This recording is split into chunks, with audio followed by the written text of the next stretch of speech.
Well, I mean, this has been a long time in the making because back in 2010, I was filling in doing some tickers on the hard line, and I think it was mid-July, I want to say, and the Rangers were in first, and we were starting to get the sense that they were pretty good, and we were just joking around. I said, "Look, I think they have what it takes to win the American League," and I said, "If they win the World Series, I'll get the full game-winning box score tattooed on my back."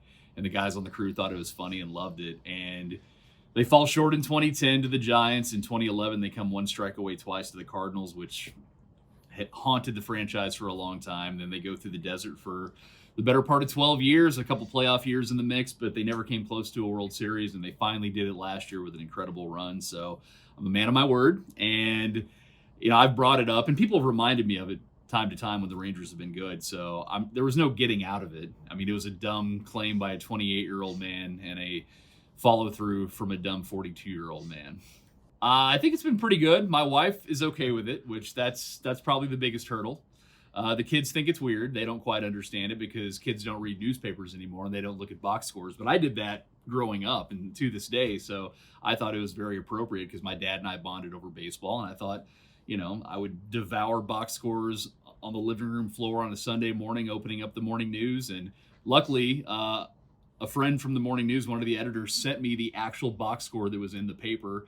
And one of our friends, Elijah in digital, was able to blow it up, and they stenciled it on my back. And my friend Roger, who tattooed it, got it done in about 4.5 hours. What was Roger's reaction when you told him? I'm sure he gets a lot of interesting requests, but you're like everything down to the attendance. Like, what was his reaction to seeing that? Yeah, there's a bit of a spike in Ranger-related tattoos since they won the World Series, and he had done a number of them, but he had never done a box score. And in fact, I was looking online. I didn't see a single box score tattoo anywhere on the web. So maybe I'm totally unique in having a full box score on my back. I might be one of one. I'm not sure. How much real estate did it take up? I mean, what's the... It's about a foot. I mean, we blew it up to the size of a regular printer page of paper. So however long that is. It takes up most of the left part of my back. Yeah, Leote's name was spelled T-E with Tavares instead of T-A. So I got to go back in and get that cleaned up. But otherwise, it's pretty cool. And I really laud my... tattoo artist because he's probably never dealt with anything like this. And it was kind of wild because all these other tattoo artists would come in from time to time just to check on it. And they're like, man, this is never seen anything like this. This is awesome. Did he go straight from like the top of the Rangers order all the way down, or did... No, he's actually started at the bottom. Oh. At the very bottom of it and worked his way up. He said he didn't want the ink to smear and he wanted to be able to see what he was doing. So I was as still as I could be for 4.5 hours. David, your reaction to him? Y'all are kind of the base of the show right now. I remember it was like 2010. I still would have been in college at the time. And I remember this guy doing tickers saying he was going to get a Rangers box score tattoo if the Rangers won the World Series. And came close in 2010, should have gotten it the next year. And then some bad years happened. But this year when they got to the World Series and I got to do Diamond Talk with them this year, it was something we would kind of half joke about, but I knew he was going to do it. Like, if they won it, I know Sean's a man of his word. I knew he was going to go through with it. They win the World Series. We're on the air until 5:30 in the morning doing Diamond Talk that night. We're at the parade a couple days later, and a lot of things were going on. There was still football season was still happening. We were at the Super Bowl a few weeks ago, and I would just kind of like hint at it every now and then. I wouldn't try to badger him into getting it, and I knew we were probably going to go to spring training. So like the drop dead date was this weekend because we wanted it before we went to spring training so we could show Leote, Tavares, and Travis Jankowski. We can show them the misspelling if there's any misspellings on there. So he got it done. He got it done this week, and it kind of came along pretty quickly. You found your guy, and it kind of looks different than I thought. Like, I kind of thought it'd just be like a smaller box, like on his shoulder or somewhere, but this thing takes up half the back, and it's very impressive. He still has room for another one, though. Yeah, let's run it back. So. If they go back to back, I'll get one on my back, and they'll be back to back on my back. The ticket has had no shortage of bits through the years and bet payoffs. Probably not as permanent as this. So How do you think this kind of stacks up with just? I mean, y'all are been kind of the sports station of record, as you say, and this is just kind of another proof of that. I mean, what's it like to kind of have literally etch into sort of the ticket and Rangers lore with something like this? Well, I'm following the lead of Bob Sturm, who grew up in Wisconsin and is a lifelong Packer fan, and he has the Green Bay G on his arm, which down here in Dallas he takes a little flack for, but he lost a bet, so that's why he got the Packer G, and he did that over 20 years ago, it feels like, and I thought, okay, if he can do that, I can do that.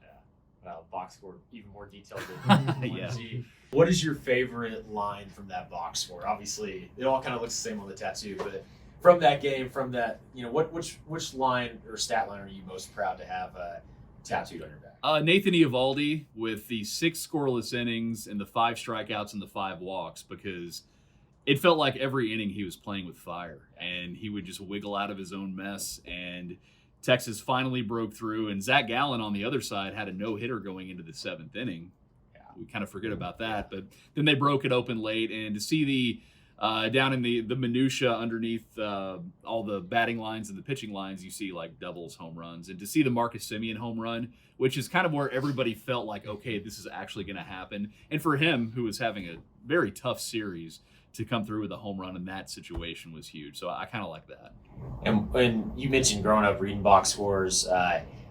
They can kind of tell a game story, but in a lot of ways they don't tell the full story, because you don't see how stressful the Eovaldi stuff was, and you don't see how how elated everyone was when Semien hit the homer. So what about the box score do you like, as far as kind of just triggering your own memory of that, of watching the game? I mean, just see that Josh Sporer's got the final 5 outs of the game. A guy that had not nailed down a save in the postseason got his first that night.